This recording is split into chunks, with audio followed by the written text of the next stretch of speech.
வணக்கம் நண்பர்களே. 108 தெய்வ தேசத்தில் கடல் மல்லை சலசயன பெருமாள், அதாவது ஆதிசேஷன் இல்லாத அபூர்வ தரிசனம் பார்ப்போம்.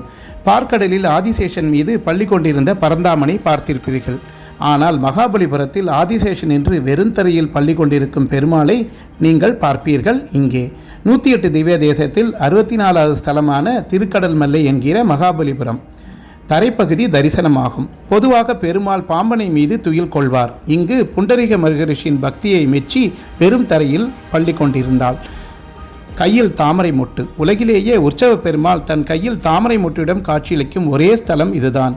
இந்த தாமரையை அவர் மூலவரின் பாதத்தில் சமர்ப்பித்ததாக ஐதீகம். இங்கிருக்கும் பெருமாள் தனது வலகரத்தை மார்பின் மீது வைத்து உபதேச முத்திரை காட்டியபடி அருள் பாலிக்கிறார்.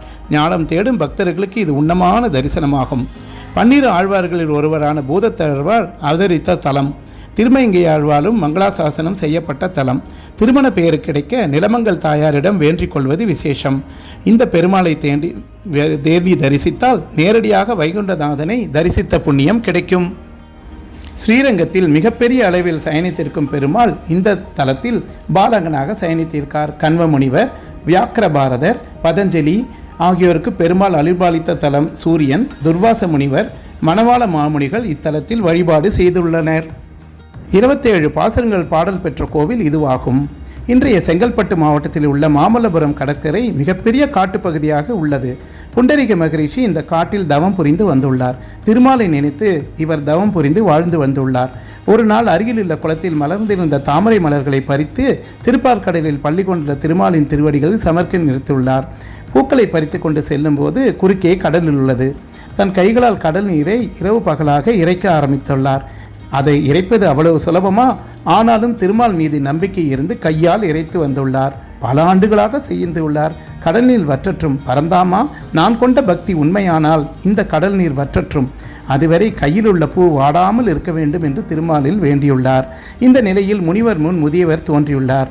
முதியவர் மகரிஷியிடம் வம்பு இழுத்துள்ளார். எனக்கு உணவு வேண்டும். சரி, உனக்காக உணவு கொண்டு வந்து விட்டு மீண்டும் அந்த பணியை தொடர்வேன். அதுவரை என்னுடைய மலர்களை நீ கையில் வைத்திரு என்று தாமரை மலர் கூடரி முதியவரிடம் கொடுத்துவிட்டு சென்றார் மகரிஷி. மகரிஷி உணவு கொண்டு வந்தபோது கொடுத்த பூக்களையெல்லாம் சூடிக்கொண்டு கடலிலே ஆதிசேஷன் மேல் சயனித்திருக்கும் கோலத்தில் முதியவர் காட்சியளித்தார். மகரிஷிக்கு சயன கோலத்தில் காட்சியளித்ததால் இஸ்தலத்தன பெருமாள் என்று அழைக்கப்படுகிறார். இப்பொழுது உள்ள புதிய கோவில் 14ஆம் நூற்றாண்டில் மாமல்லபுரம் நகர் பகுதியில் விஜயநகர ஆட்சி காலத்தில் ஆகம விதிப்படி கட்டி முடிக்கப்பட்டுள்ளது. திருமால் தன் வலது கரத்தை உபசேத முத்திரையுடன் மார்பின் மேல் வைத்து தரையில் ஆதிசேஷன் மீது சயன திரளத்தில் காட்சியளிக்கிறார். திருமாலின் இருபுறங்களும் திருமங்கை தாயாரும் ஆண்டாளும் தனி சன்னதியில் அருளாக இருக்கின்றனர். கோவிலில் உள்ள பெருமாளை தரிசித்தால் வைகுண்டநாதரை தரிசித்த பலன் கிடைக்கும். தலவிருட்சமாக பனைமரம் உள்ளது. இந்த கோவிலின் உற்சவர் பெயர் உலகுய்ய நின்றான். தாயார் பெயர் நிலமங்கை தாயார். புன்னை மரமும் தலவிருட்சமாக உள்ளது. புண்டரீக புஷ்கரிணி என்பது தீர்த்தமாகும். 2000 ஆண்டு காலமாக இந்த கோவில் உள்ளது. திருமங்கை ஆழ்வாரும் பூதத்தாழ்வாரும் மங்களாசாசனம் பாடியுள்ளனர், செய்வித்துள்ளனர். மாமல்லபுரம் செல்லும்போது நாம் தரிசித்து வரலாம். பல்லவ சிற்பங்களையும் அன்று காணலாம். நன்றி, வணக்கம்.